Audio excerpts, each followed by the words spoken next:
The Grand Inquisitor. By Fyodor Dostoyevsky. Translation by H.P. Blavatsky. Dedicated by the translator to those skeptics who clamor so loudly, both in print and private letters, show us the wonder-working brothers, let them come out publicly, and we will believe in them. The following is an extract from M. Dostoyevsky's celebrated novel, The Brothers Karamazov, the last publication from the pen of the great Russian novelist, who died a few months ago, just as the concluding chapters appeared in print. Dostoyevsky is beginning to be recognized as one of the ablest and profoundest among Russian writers. His characters are invariably typical portraits drawn from various classes of Russian society, strikingly lifelike and realistic to the highest degree. The following extract is a cutting satire on modern theology generally and the Roman Catholic religion in particular. The idea is that Christ revisits Earth, coming to Spain at the period of the Inquisition, and is at once arrested as a heretic by the Grand Inquisitor.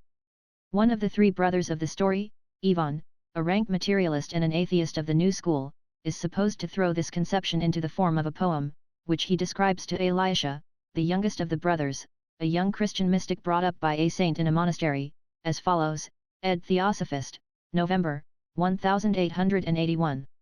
Quite impossible, as you see, to start without an introduction, laughed Ivan. Well, then, I mean to place the event described in the poem in the 16th century, an age, as you must have been told at school, when it was the great fashion among poets to make the denizens and powers of higher worlds descend on earth and mix freely with mortals. In France all the notaries' clerks, and the monks in the cloisters as well, used to give grand performances, dramatic plays in which long scenes were enacted by the Madonna, the angels, the saints, Christ, and even by God himself. In those days, everything was very artless and primitive. An instance of it may be found in Victor Hugo's drama, Notre Dame de Paris, where, at the Municipal Hall, a play called Le Bon Jugement de la Très Sainte et Gracieuse Vierge Marie, is enacted in honor of Louis XI, in which the Virgin appears personally to pronounce her good judgment. In Moscow, during the pre-Petrian period, performances of nearly the same character, chosen especially from the Old Testament, were also in great favor. Apart from such plays, the world was overflooded with mystical writings, verses, the heroes of which were always selected from the ranks of angels, saints and other heavenly citizens answering to the devotional purposes of the age. The recluses of our monasteries, like the Roman Catholic monks, passed their time in translating, copying, and even producing original compositions upon such subjects, and that, remember, during the Tartar period. In this connection, I am reminded of a poem compiled in a convent, a translation from the Greek, of course, called, The Travels of the Mother of God Among the Damned, with fitting illustrations and a boldness of conception inferior nowise to that of Dante. The Mother of God visits hell, in company with the Archangel Michael as her cicerone to guide her through the legions of the damned. She sees them all, and is witness to their multifarious tortures. Among the many other exceedingly remarkably varieties of torments, every category of sinners having its own, there is one especially worthy of notice, namely a class of the damned sentenced to gradually sink in a burning lake of brimstone and fire. Those whose sins cause them to sink so low that they no longer can rise to the surface are forever forgotten by God, i.e., they fade out from the omniscient memory, says the poem, an expression, by the way, of an extraordinary profundity of thought, when closely analyzed. The Virgin is terribly shocked, and falling down upon her knees in tears before the throne of God, begs that all she has seen in hell, all without exception, should have their sentences remitted to them. Her dialogue with God is colossally interesting. She supplicates, she will not leave him. And when God, pointing to the pierced hands and feet of her Son, cries, "How can I forgive his executioners?" she then commands that all the saints, martyrs, angels, and archangels, should prostrate themselves with her before the immutable and changeless One and implore him to change his wrath into mercy and forgive them all. The poem closes upon her obtaining from God a compromise, a kind of yearly respite of tortures between Good Friday and Trinity, a chorus of the damned singing loud praises to God from their bottomless pit, thanking and telling him, "Thou art right, O Lord, very right. Thou hast condemned us justly." My poem is of the same character. In it is Christ who appears on the scene. True, he says nothing, but only appears and passes out of sight. 15 centuries have elapsed since he left the world with the distinct promise to return with power and great glory, 15 long centuries since his prophet cried, "Prepare ye the way of the Lord," since he himself had foretold, while yet on earth, of that day and hour knoweth no man, no, not the angels of heaven but my Father only. But Christendom expects him still. It waits for him with the same old faith and the same emotion, with a far greater faith, for 15 centuries have rolled away since the last sign from heaven was sent to man. And blind faith remained alone. To lull the trusting heart. As heaven would send a sign no more. True, again, we have all heard of miracles being wrought ever since the age of miracles passed away to return no more. We had, and still have, our saints credited with performing the most miraculous cures, and, if we can believe their biographers, there have been those among them who have been personally visited by the Queen of Heaven. But Satan sleepeth not, and the first germs of doubt, and ever-increasing unbelief in such wonders, already had begun to sprout in Christendom as early as the 16th century. It was just at that time that a new and terrible heresy first made its appearance in the north of Germany. *** Luther's reform, a great star shining as it were a lamp, fell upon the fountain's waters, and they were made bitter. This heresy blasphemously denied miracles. But those who had remained faithful believed all the more ardently, the tears of mankind ascended to him as heretofore, and the Christian world was expecting him as confidently as ever.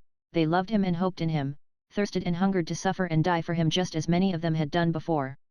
So many centuries had weak, trusting humanity implored him, crying with ardent faith and fervor, "How long, O Lord, holy and true, dost thou not come?" So many long centuries hath it vainly appealed to him, that at last, in his inexhaustible compassion, he consenteth to answer the prayer. He decides that once more, if it were but for one short hour, the people, his long-suffering, tortured, fatally sinful, his loving and childlike, trusting people, shall behold him again. The scene of action is placed by me in Spain, at Seville, during that terrible period of the Inquisition, when, for the greater glory of God, stakes were flaming all over the country. Burning wicked heretics. In Grand Auto de Fes. This particular visit has, of course, nothing to do with the promised advent, when, according to the program, after the tribulation of those days, he will appear coming in the clouds of heaven.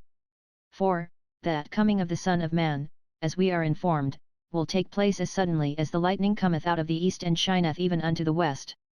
No, this once, he desired to come unknown, and appear among his children, just when the bones of the heretics, sentenced to be burnt alive, had commenced crackling at the flaming stakes.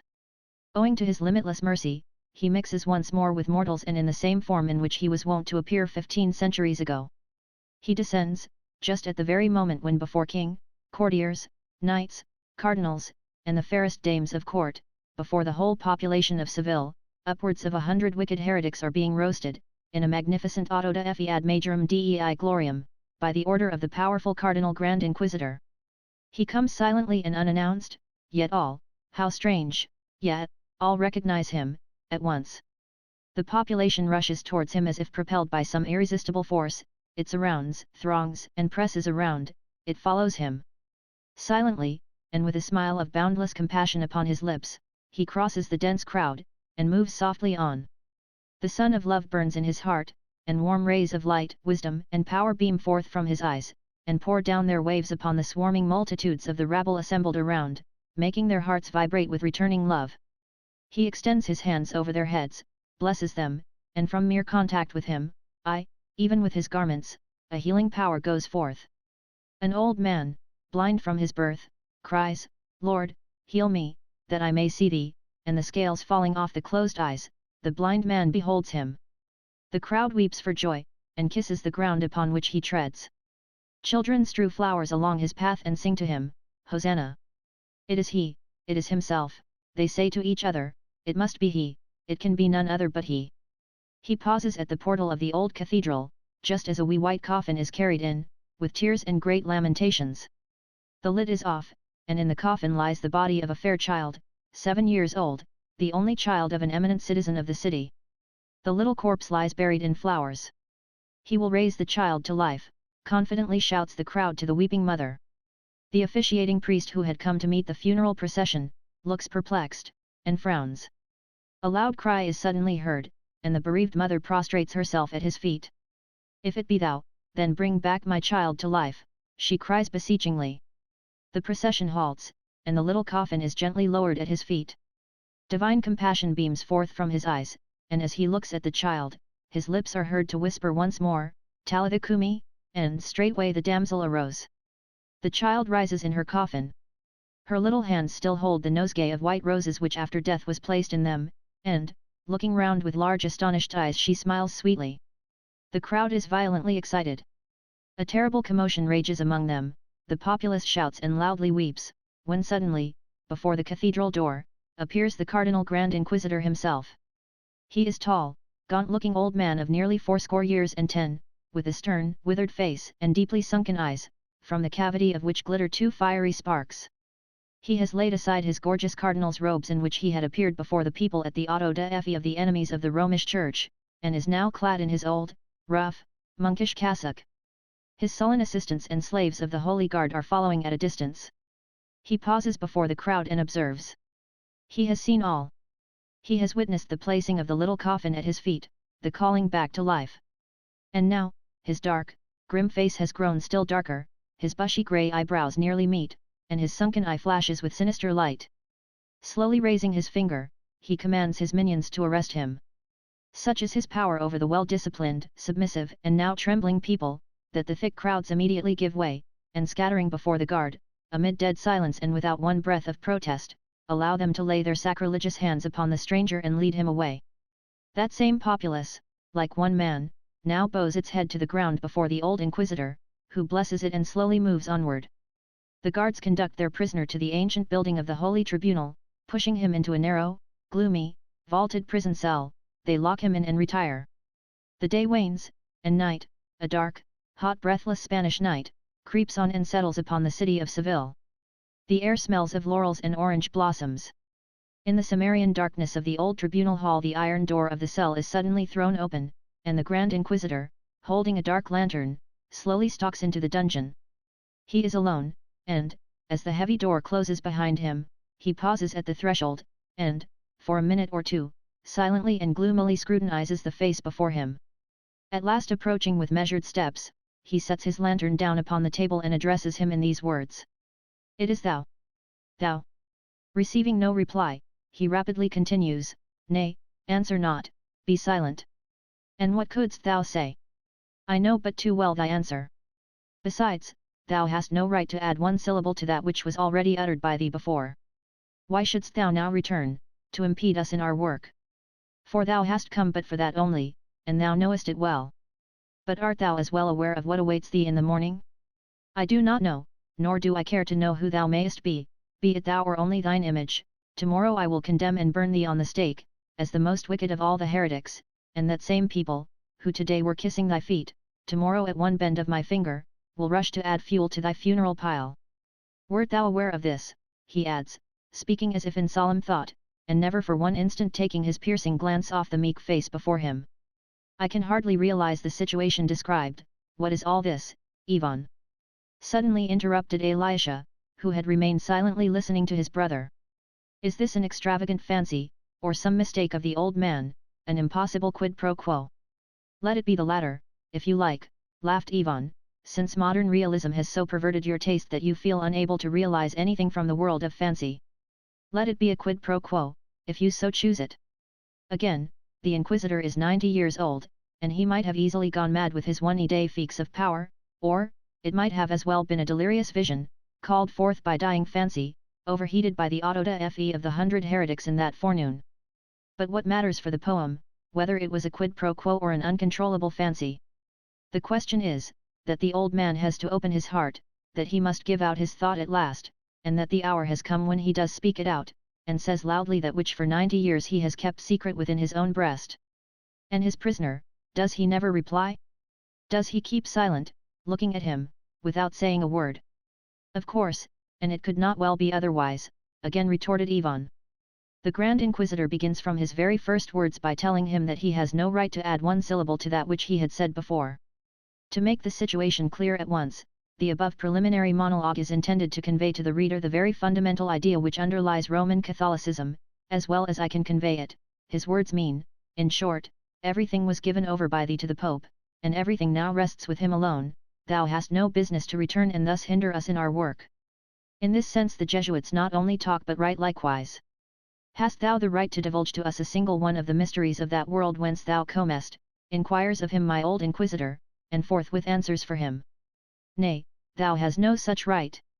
For, that would be adding to that which was already said by thee before, hence depriving people of that freedom for which thou hast so stoutly stood up while yet on earth. Anything new that thou would now proclaim would have to be regarded as an attempt to interfere with that freedom of choice, as it would come as a new and a miraculous revelation superseding the old revelation of 1500 years ago, when thou didst so repeatedly tell the people, the truth shall make you free. Behold then, thy free people now, adds the old man with somber irony. Yet, it has cost us dearly, he continues, sternly looking at his victim. But we have at last accomplished our task, and, in thy name. For 15 long centuries we had to toil and suffer owing to that freedom, but now we have prevailed and our work is done, and well and strongly it is done. Believest not thou it is so very strong? And why should thou look at me so meekly as if I were not worthy even of thy indignation? Know then, that now, and only now, thy people feel fully sure and satisfied of their freedom, and that only since they have themselves and of their own free will delivered that freedom unto our hands by placing it submissively at our feet. But then, that is what we have done. Is it that which thou hast striven for? Is this the kind of freedom thou hast promised them? Now again, I do not understand, interrupted Elisha. Does the old man mock and laugh? Not in the least. He seriously regards it as a great service done by himself, his brother monks and Jesuits, to humanity, to have conquered and subjected unto their authority that freedom, and boasts that it was done but for the good of the world. For only now, he says, speaking of the Inquisition, has it become possible to us, for the first time, to give a serious thought to human happiness. Man is born a rebel, and can rebels be ever happy? Thou hast been fairly warned of it, but evidently to no use, since thou hast rejected the only means which could make mankind happy. Fortunately at thy departure thou hast delivered the task to us. Thou hast promised, ratifying the pledge by thy own words, in words giving us the right to bind and unbind, and surely, thou couldst not think of depriving us of it now. But what can he mean by the words, thou hast been fairly warned? Asked Alexis.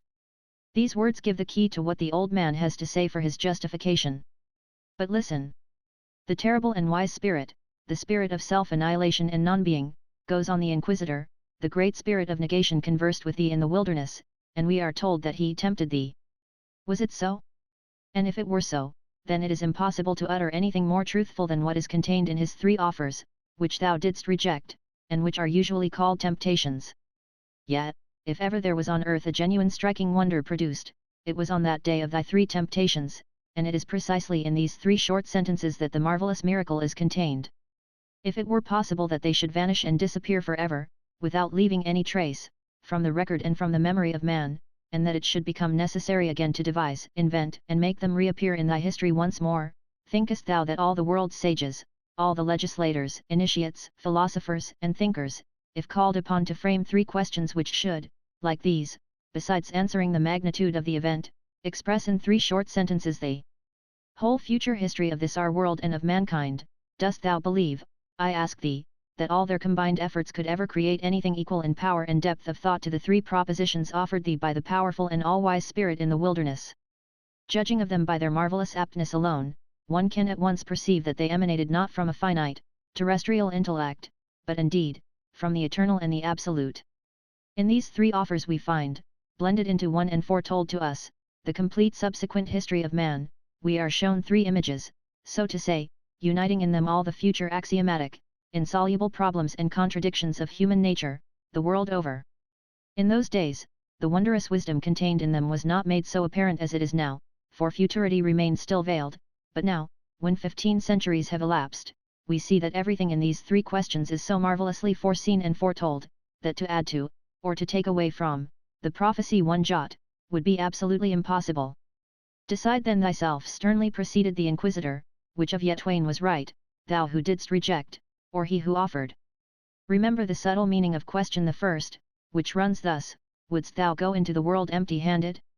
Would thou venture thither with thy vague and undefined promise of freedom, which men, dull and unruly as they are by nature, are unable so much as to understand, which they avoid and fear, for never was there anything more unbearable to the human race than personal freedom? Dost thou see these stones in the desolate and glaring wilderness? Command that these stones be made bread, and mankind will run after thee, obedient and grateful like a herd of cattle. But even then it will be ever diffident and trembling, lest thou should take away thy hand, and they lose thereby their bread. Thou didst refuse to accept the offer for fear of depriving men of their free choice, for where is there freedom of choice where men are bribed with bread? Man shall not live by bread alone, was thine answer. Thou knewest not, it seems, that it was precisely in the name of that earthly bread that the terrestrial spirit would one day rise against, struggle with, and finally conquer thee, followed by the hungry multitudes shouting, Who is like unto that beast, who maketh fire come down from heaven upon the earth? Knowest thou not that, but a few centuries hence, and the whole of mankind will have proclaimed in its wisdom and through its mouthpiece, science, that there is no more crime, hence no more sin on earth, but only hungry people? Feed us first and then command us to be virtuous. Will be the words written upon the banner lifted against thee, a banner which shall destroy thy church to its very foundations, and in the place of thy temple shall raise once more the terrible Tower of Babel, and though its building be left unfinished, as was that of the first one, yet the fact will remain recorded that thou couldst, but wouldst not, prevent the attempt to build that new tower by accepting the offer, and thus saving mankind a millennium of useless suffering on earth. And it is to us that the people will return again. They will search for us catacombs, as we shall once more be persecuted and martyred, and they will begin crying unto us, Feed us, for they who promised us the fire from heaven have deceived us. It is then that we will finish building their tower for them. For they alone who feed them shall finish it, and we shall feed them in thy name, and lying to them that it is in that name. Oh, never, never, will they learn to feed themselves without our help. No science will ever give them bread so long as they remain free, so long as they refuse to lay that freedom at our feet, and say, Enslave, but feed us. That day must come when men will understand that freedom and daily bread enough to satisfy all are unthinkable and can never be had together, as men will never be able to fairly divide the two among themselves. And they will also learn that they can never be free, for they are weak, vicious, miserable nonentities born wicked and rebellious.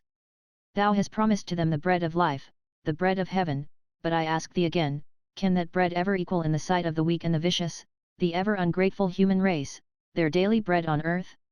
And even supposing that thousands and tens of thousands follow thee in the name of, and for the sake of, thy heavenly bread, what will become of the millions and hundreds of millions of human beings too weak to scorn the earthly for the sake of thy heavenly bread? Or is it but those tens of thousands chosen among the great and the mighty, that are so dear to thee, while the remaining millions, innumerable as the grains of sand in the seas, the weak and the loving, have to be used as material for the former? No, no. In our sight and for our purpose the weak and the lowly are the more dear to us. True, they are vicious and rebellious, but we will force them into obedience, and it is they who will admire us the most. They will regard us as gods, and feel grateful to those who have consented to lead the masses and bear their burden of freedom by ruling over them, so terrible will that freedom at last appear to men. Then we will tell them that it is in obedience to thy will and in thy name that we rule over them. We will deceive them once more and lie to them once again, for never, never more will we allow thee to come among us. In this deception we will find our suffering, for we must needs lie eternally, and never cease to lie. Such is the secret meaning of temptation the first, and that is what thou didst reject in the wilderness for the sake of that freedom which thou didst prize above all. Meanwhile thy tempter's offer contained another great world mystery. By accepting the bread, thou wouldst have satisfied and answered a universal craving, a ceaseless longing alive in the heart of every individual human being, lurking in the breast of collective mankind, that most perplexing problem, whom or what shall we worship? There exists no greater or more painful anxiety for a man who has freed himself from all religious bias, than how he shall soonest find a new object or idea to worship. But man seeks to bow before that only which is recognized by the greater majority, if not by all his fellow men, as having a right to be worshipped, whose rights are so unquestionable that men agree unanimously to bow down to it. For the chief concern of these miserable creatures is not to find and worship the idol of their own choice, but to discover that which all others will believe in, and consent to bow down to in a mass. It is that instinctive need of having a worship in common that is the chief suffering of every man, the chief concern of mankind from the beginning of times. It is for that universality of religious worship that people destroyed each other by sword. Creating gods unto themselves, they forthwith began appealing to each other, abandon your deities, come and bow down to ours, or death to ye and your idols. And so will they do till the end of this world, they will do so even then, when all the gods themselves have disappeared, for then men will prostrate themselves before and worship some idea. Thou didst know, thou couldst not be ignorant of, that mysterious fundamental principle in human nature, and still thou hast rejected the only absolute banner offered thee, to which all the nations would remain true, and before which all would have bowed, the banner of earthly bread, rejected in the name of freedom and of bread in the kingdom of God. Behold, then, what thou hast done furthermore for that freedom's sake. I repeat to thee, man has no greater anxiety in life than to find someone to whom he can make over that gift of freedom with which the unfortunate creature is born. But he alone will prove capable of silencing and quieting their consciences, that shall succeed in possessing himself of the freedom of men. With daily bread an irresistible power was offered thee, show a man bread and he will follow thee, for what can he resist less than the attraction of bread? But if, at the same time, another succeed in possessing himself of his conscience, oh! then even thy bread will be forgotten, and man will follow him who seduced his conscience. So far thou wert right. For the mystery of human being does not solely rest in the desire to live, but in the problem, for what should one live at all? Without a clear perception of his reasons for living, man will never consent to live, and will rather destroy himself than tarry on earth, though he be surrounded with bread. This is the truth. But what has happened? Instead of getting hold of man's freedom, thou hast enlarged it still more. Hast thou again forgotten that to man rest and even death are preferable to a free choice between the knowledge of good and evil? Nothing seems more seductive in his eyes than freedom of conscience, and nothing proves more painful. And behold! Instead of laying a firm foundation whereon to rest once for all man's conscience, thou hast chosen to stir up in him all that is abnormal, mysterious, and indefinite, all that is beyond human strength, and has acted as if thou never hadst any love for him, and yet thou wert he who came to lay down his life for his friends. Thou hast burdened man's soul with anxieties hitherto unknown to him. Thirsting for human love freely given, seeking to enable man, seduced and charmed by thee, to follow thy path of his own free will, instead of the old and wise law which held him in subjection, thou hast given him the right henceforth to choose and freely decide what is good and bad for him, guided but by thine image in his heart. But hast thou never dreamt of the probability, nay, of the certainty, of that same man one day rejected finally, and controverting even thine image and thy truth, once he would find himself laden with such a terrible burden as freedom of choice? That a time would surely come when men would exclaim that truth and light cannot be in thee, for no one could have left them in a greater perplexity and mental suffering than thou hast done, lading them with so many cares and insoluble problems. Thus, it is thyself who hast laid the foundation for the destruction of thine own kingdom, and no one but thou is to be blamed for it. Meantime, every chance of success was offered thee. There are three powers, three unique forces upon earth, capable of conquering forever by charming the conscience of these weak rebels, men, for their own good, and these forces are, miracle, mystery, and authority. Thou hast rejected all the three, and thus wert the first to set them an example. When the terrible and all-wise Spirit placed thee on a pinnacle of the temple and said unto thee, If thou be the Son of God, cast thyself down, for it is written, He shall give his angels charge concerning thee, and in their hands they shall bear thee up, lest at any time thou dash thy foot against a stone, for thus thy faith in thy Father should have been made evident, thou didst refuse to accept his suggestion and didst not follow it. Oh, undoubtedly, thou didst act in this with all the magnificent pride of a god, but then men, that weak and rebel race, are they also gods, to understand thy refusal? Of course, thou didst well know that by taking one single step forward, by making the slightest motion to throw thyself down, thou wouldst have tempted the Lord thy God, lost suddenly all faith in him, and dashed thyself to atoms against that same earth which thou camest to save, and thus wouldst have allowed the wise spirit which tempted thee to triumph and rejoice. But, then, how many such as thee are to be found on this globe, I ask thee? Couldst thou ever for a moment imagine that men would have the same strength to resist such a temptation? Is human nature calculated to reject miracle, and trust, during the most terrible moments in life, when the most momentous, painful, and perplexing problems struggle within man's soul, to the free decisions of his heart for the true solution? Oh, thou knewest well that that action of thine would remain recorded in books for ages to come, reaching to the confines of the globe, and thy hope was, that following thy example, man would remain true to his God, without needing any miracle to keep his faith alive. But thou knewest not, it seems, that no sooner would man reject miracle than he would reject God likewise, for he seeketh less God than a sign from him. And thus, as it is beyond the power of man to remain without miracles, so, rather than live without, he will create for himself new wonders of his own making, and he will bow to and worship the soothsayer's miracles, the old witch's sorcery, were he a rebel, a heretic, and an atheist 100 times over. Thy refusal to come down from the cross when people, mocking and wagging their heads, were saying to thee, Save thyself if thou be the Son of God, and we will believe in thee, was due to the same determination, not to enslave man through miracle, but to obtain faith in thee freely and apart from any miraculous influence. Thou thirstest for free and uninfluenced love, and refuses the passionate adoration of the slave before a potency which would have subjected his will once for ever. Thou judgest of men too highly here, again, for though rebels they be, they are born slaves and nothing more. Behold, and judge of them once more, now that 15 centuries have elapsed since that moment. Look at them, whom thou didst try to elevate unto thee. I swear man is weaker and lower than thou hast ever imagined him to be. Can he ever do that which thou art said to have accomplished? By valuing him so highly thou hast acted as if there were no love for him in thine heart, for thou hast demanded of him more than he could ever give, thou, who lovest him more than thyself. Hadst thou esteemed him less, less wouldst thou have demanded of him, and that would have been more like love, for his burden would have been made thereby lighter. Man is weak and cowardly. What matters it, if he now riots and rebels throughout the world against our will and power, and prides himself upon that rebellion? It is but the petty pride and vanity of a schoolboy. It is the rioting of little children, getting up a mutiny in the classroom and driving their schoolmaster out of it. But it will not last long, and when the day of their triumph is over, they will have to pay dearly for it. They will destroy the temples and raze them to the ground, flooding the earth with blood. But the foolish children will have to learn some day that, rebels though they be and riotous from nature, they are too weak to maintain the spirit of mutiny for any length of time. Suffused with idiotic tears, they will confess that he who created them rebellious undoubtedly did so but to mock them. They will pronounce these words in despair, and such blasphemous utterances will but add to their misery, for human nature cannot endure blasphemy, and takes her own revenge in the end. And thus, after all thou hast suffered for mankind and its freedom, the present fate of men may be summed up in 3 words: unrest, confusion, misery. Thy great prophet John records in his vision, that he saw, during the first resurrection of the chosen servants of God, the number of them which were sealed in their foreheads, 12,000 of every tribe. But were they, indeed, as many?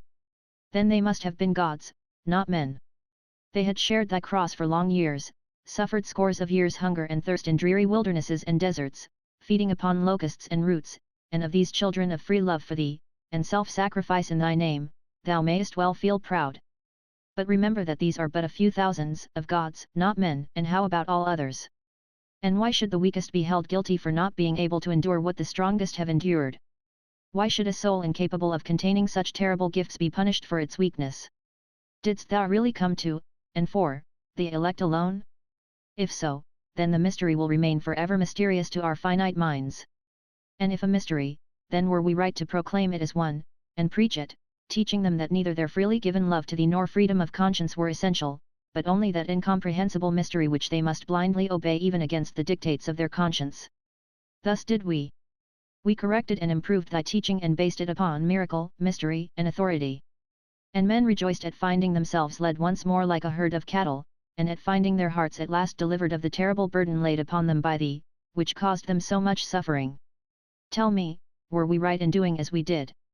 Did not we show our great love for humanity, by realizing in such a humble spirit its helplessness, by so mercifully lightening its great burden, and by permitting and remitting for its weak nature every sin, provided it be committed with our authorization?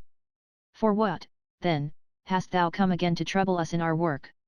And why lookest thou at me so penetratingly with thy meek eyes, and in such a silence? Rather shouldst thou feel wroth, for I need not thy love, I reject it, and love thee not, myself.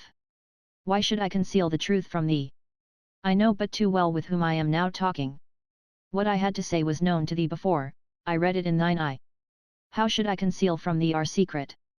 If perchance thou wouldst hear it from my own lips, then listen, we are not with thee, but with him, and that is our secret. 4 centuries have we abandoned thee to follow him, yes, 8 centuries. 800 years now since we accepted from him the gift rejected by thee with indignation, that last gift which he offered thee from the high mountain when, showing all the kingdoms of the world and the glory of them, he saith unto thee, all these things will I give thee, if thou will fall down and worship me. We took Rome from him and the glaive of Caesar, and declared ourselves alone the kings of this earth, its sole kings, though our work is not yet fully accomplished. But who is to blame for it? Our work is but in its incipient stage, but it is nevertheless started.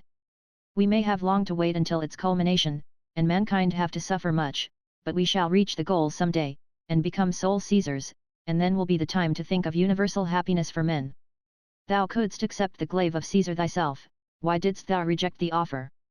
By accepting from the powerful spirit his third offer thou would have realized every aspiration man seeketh for himself on earth, man would have found a constant object for worship, one to deliver his conscience up to, and one that should unite all together into one common and harmonious ant-hill, for an innate necessity for universal union constitutes the third and final affliction of mankind. Humanity as a whole has ever aspired to unite itself universally. Many were the great nations with great histories, but the greater they were, the more unhappy they felt, as they felt the stronger necessity of a universal union among men. Great conquerors, like Timur and Genghis Khan, passed like a cyclone upon the face of the earth in their efforts to conquer the universe, but even they, albeit unconsciously, expressed the same aspiration towards universal and common union. In accepting the kingdom of the world and Caesar's purple, one would found a universal kingdom and secure to mankind eternal peace. And who can rule mankind better than those who have possessed themselves of man's conscience, and hold in their hand man's daily bread? Having accepted Caesar's glaive and purple, we had, of course, but to deny thee, to henceforth follow him alone. Oh, centuries of intellectual riot and rebellious free thought are yet before us, and their science will end by anthropophagy, for having begun to build their Babylonian tower without our help they will have to end by anthropophagy. But it is precisely at that time that the beast will crawl up to us in full submission, and lick the soles of our feet, and sprinkle them with tears of blood, and we shall sit upon the scarlet-colored beast, and lifting up high the golden cup full of abomination and filthiness, shall show written upon it the word mystery. But it is only then that men will see the beginning of a kingdom of peace and happiness. Thou art proud of thine own elect, but thou hast none other but these elect, and we will give rest to all. But that is not the end. Many are those among thine elect and the labourers of thy vineyard, who, tired of waiting for thy coming, already have carried and will yet carry, the great fervour of their hearts and their spiritual strength into another field, and will end by lifting up against thee thine own banner of freedom. But it is thyself thou hast to thank. Under our rule and sway all will be happy, and will neither rebel nor destroy each other as they did while under thy free banner. Oh, we will take good care to prove to them that they will become absolutely free only when they have abjured their freedom in our favour and submit to us absolutely. Thinkest thou we shall be right or still lying? They will convince themselves of our rightness, for they will see what a depth of degrading slavery and strife that liberty of thine has led them into. Liberty, freedom of thought and conscience, and science will lead them into such impassable chasms, place them face to face before such wonders and insoluble mysteries, that some of them, more rebellious and ferocious than the rest, will destroy themselves, others, rebellious but weak, will destroy each other, while the remainder, weak, helpless and miserable, will crawl back to our feet and cry, yes, right we're yet, O fathers of Jesus, yet alone are in possession of his mystery, and we return to you, praying that ye save us from ourselves. Receiving their bread from us, they will clearly see that we take the bread from them, the bread made by their own hands, but to give it back to them in equal shares, and that without any miracle, and having ascertained that, though we have not changed stones into bread, yet bread they have, while every other bread turned verily in their own hands into stones, they will be only too glad to have it so. Until that day, they will never be happy. And who is it that helped the most to blind them, tell me?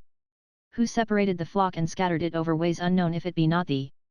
But we will gather the sheep once more and subject them to our will forever. We will prove to them their own weakness and make them humble again, whilst with thee they have learnt but pride, for thou hast made more of them than they ever were worth.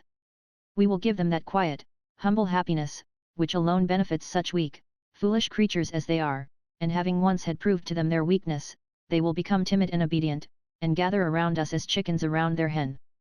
They will wonder at and feel a superstitious admiration for us, and feel proud to be led by men so powerful and wise that a handful of them can subject a flock 1,000 millions strong.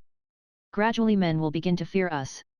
They will nervously dread our slightest anger, their intellects will weaken, their eyes become as easily accessible to tears as those of children and women, but we will teach them an easy transition from grief and tears to laughter, childish joy and mirthful song. Yes, we will make them work like slaves, but during their recreation hours they shall have an innocent childlike life, full of play and merry laughter. We will even permit them sin, for, weak and helpless, they will feel the more love for us for permitting them to indulge in it. We will tell them that every kind of sin will be remitted to them, so long as it is done with our permission, that we take all these sins upon ourselves, for we so love the world, that we are even willing to sacrifice our souls for its satisfaction. And, appearing before them in the light of their scapegoats and redeemers, we shall be adored the more for it. They will have no secrets from us. It will rest with us to permit them to live with their wives and concubines, or to forbid them, to have children or remain childless, either way depending on the degree of their obedience to us, and they will submit most joyfully to us the most agonizing secrets of their souls, all, all will they lay down at our feet, and we will authorize and remit them all in thy name, and they will believe us and accept our mediation with rapture, as it will deliver them from their greatest anxiety and torture, that of having to decide freely for themselves. And all will be happy, all except the 1 or 200,000 of their rulers. For it is but we the keepers of the great mystery who will be miserable. There will be thousands of millions of happy infants, and 100,000 martyrs who have taken upon themselves the curse of knowledge of good and evil. Peaceable will be their end, and peacefully will they die, in thy name, to find behind the portals of the grave, but death. But we will keep the secret inviolate, and deceive them for their own good with the mirage of life eternal in thy kingdom. For, were there really anything like life beyond the grave, surely it would never fall to the lot of such as they. People tell us and prophesy of thy coming and triumphing once more on earth, of thy appearing with the army of thy elect, with thy proud and mighty ones, but we will answer thee that they have saved but themselves while we have saved all. We are also threatened with the great disgrace which awaits the whore, Babylon the Great, the mother of harlots, who sits upon the beast, holding in her hands the mystery, the word written upon her forehead, and we are told that the weak ones, the lambs shall rebel against her and shall make her desolate and naked. But then will I arise, and point out to thee the thousands of millions of happy infants free from any sin. And we who have taken their sins upon us, for their own good, shall stand before thee and say, Judge us if thou canst and darest. Know then that I fear thee not. Know that I too have lived in the dreary wilderness, where I fed upon locusts and roots, that I too have blessed freedom with which thou hast blessed men, and that I too have once prepared to join the ranks of thy elect, the proud and the mighty. But I awoke from my delusion and refused since then to serve insanity. I returned to join the legion of those who corrected thy mistakes. I left the proud and returned to the really humble, and for their own happiness. What I now tell thee will come to pass, and our kingdom shall be built. I tell thee not later than tomorrow thou shalt see that obedient flock which at one simple motion of my hand will rush to add burning coals to thy stake, on which I will burn thee for having dared to come and trouble us in our work. For, if there ever was one who deserved more than any of the others our inquisitorial fires, it is thee. Tomorrow I will burn thee. Dixie. Ivan paused. He had entered into the situation and had spoken with great animation, but now he suddenly burst out laughing. But all that is absurd! Suddenly exclaimed Elisha, who had hitherto listened perplexed and agitated but in profound silence. Your poem is a glorification of Christ, not an accusation, as you, perhaps, meant to be. And who will believe you when you speak of freedom? Is it thus that we Christians must understand it? It is Rome, not all Rome, for that would be unjust, but the worst of the Roman Catholics, the Inquisitors and Jesuits, that you have been exposing. Your Inquisitor is an impossible character. What are these sins they are taking upon themselves? Who are those keepers of mystery who took upon themselves a curse for the good of mankind? Who ever met them? We all know the Jesuits, and no one has a good word to say in their favor, but when were they as you depict them? Never, never. The Jesuits are merely a Romish army making ready for their future temporal kingdom, with a mitred emperor, a Roman high priest at their head. That is their ideal and object, without any mystery or elevated suffering. The most prosaic thirsting for power, for the sake of the mean and earthly pleasures of life, a desire to enslave their fellow men, something like our late system of serfs, with themselves at the head as landed proprietors, that is all that they can be accused of. They may not believe in God, that is also possible, but your suffering Inquisitor is simply a fancy. Hold, hold! Interrupted Ivan, smiling. Do not be so excited. A fancy, you say, be it so. Of course, it is a fancy. But stop. Do you really imagine that all this Catholic movement during the last centuries is not but a desire for power for the mere purpose of mean pleasures? Is this what your Father Pacy taught you? No, no, quite the reverse, for Father Pacy once told me something very similar to what you yourself say, though, of course, not that, something quite different, suddenly added Alexis, blushing. A precious piece of information, notwithstanding you're not that. I ask you, why should the Inquisitors and the Jesuits of your imagination live but for the attainment of mean material pleasures? Why should there not be found among them one single genuine martyr suffering under a great and holy idea and loving humanity with all his heart? Now let us suppose that among all these Jesuits thirsting and hungering but after mean material pleasures there may be one, just one like my old Inquisitor, who had himself fed upon roots in the wilderness, suffered the tortures of damnation while trying to conquer flesh, in order to become free and perfect, but who had never ceased to love humanity, and who one day prophetically beheld the truth, who saw as plain as he could see that the bulk of humanity could never be happy under the old system, that it was not for them that the great idealist had come and died and dreamt of his universal harmony. Having realized that truth, he returned into the world and joined intelligent and practical people. Is this so impossible? Joined whom? What intelligent and practical people? Exclaimed Elisha, quite excited. Why should they be more intelligent than other men, and what secrets and mysteries can they have? They have neither. Atheism and infidelity is all the secret they have. Your Inquisitor does not believe in God, and that is all the mystery there is in it. It may be so. You have guessed rightly there.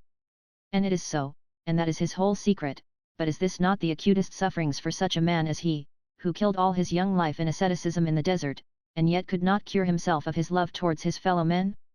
Toward the end of his life he becomes convinced that it is only by following the advice of the great and terrible spirit that the fate of these millions of weak rebels, these half-finished samples of humanity created in mockery, can be made tolerable. And once convinced of it, he sees as clearly that to achieve that object, one must follow blindly the guidance of the wise spirit, the fearful spirit of death and destruction, hence accept a system of lies and deception and lead humanity consciously this time toward death and destruction, and moreover, be deceiving them all the while in order to prevent them from realizing where they are being led, and so force the miserable blind men to feel happy, at least while here on earth. And note this, a wholesale deception in the name of him, in whose ideal the old man had so passionately, so fervently, believed during nearly his whole life. Is this no suffering? And were such a solitary exception found amidst, and at the head of, that army that thirsts for power but for the sake of the mean pleasures of life, think you one such man would not suffice to bring on a tragedy? Moreover, one single man like my Inquisitor as a principal leader, would prove sufficient to discover the real guiding idea of the Romish system with all its armies of Jesuits, the greatest and chiefest conviction that the solitary type described in my poem has at no time ever disappeared from among the chief leaders of that movement. Who knows but that terrible old man, loving humanity so stubbornly and in such an original way, exists even in our days in the shape of a whole host of such solitary exceptions, whose existence is not due to mere chance, but to a well-defined association born of mutual consent, to a secret league, organized several centuries back, in order to guard the mystery from the indiscreet eyes of the miserable and weak people, and only in view of their own happiness. And so it is, it cannot be otherwise. I suspect that even Masons have some such mystery underlying the basis of their organization, and that it is just the reason why the Roman Catholic clergy hate them so, dreading to find in them rivals, competition, the dismemberment of the unity of the idea, for the realization of which one flock and one shepherd are needed. However, in defending my idea, I look like an author whose production is unable to stand criticism. Enough of this. You are, perhaps, a Mason yourself. Exclaimed Elisha. You do not believe in God, he added, with a note of profound sadness in his voice. But suddenly remarking that his brother was looking at him with mockery, how do you mean then to bring your poem to a close? He unexpectedly inquired, casting his eyes downward, or does it break off here? My intention is to end it with the following scene. Having disburdened his heart, the Inquisitor waits for some time to hear his prisoner speak in his turn. His silence weighs upon him. He has seen that his captive has been attentively listening to him all the time, with his eyes fixed penetratingly and softly on the face of his jailer, and evidently bent upon not replying to him. The old man longs to hear his voice, to hear him reply, better words of bitterness and scorn than his silence. Suddenly he rises, slowly and silently approaching the Inquisitor, he bends towards him and softly kisses the bloodless, 80-and-10-year-old lips. That is all the answer. The Grand Inquisitor shudders. There is a convulsive twitch at the corner of his mouth. He goes to the door, opens it, and addressing him, "Go," he says, "go and return no more, do not come again, never, never," and lets him out into the dark night. The prisoner vanishes. And the old man? The kiss burns his heart, but the old man remains firm in his own ideas and unbelief. And you, together with him? You too? Despairingly exclaimed Elisha, while Yvonne burst into a still louder fit of laughter.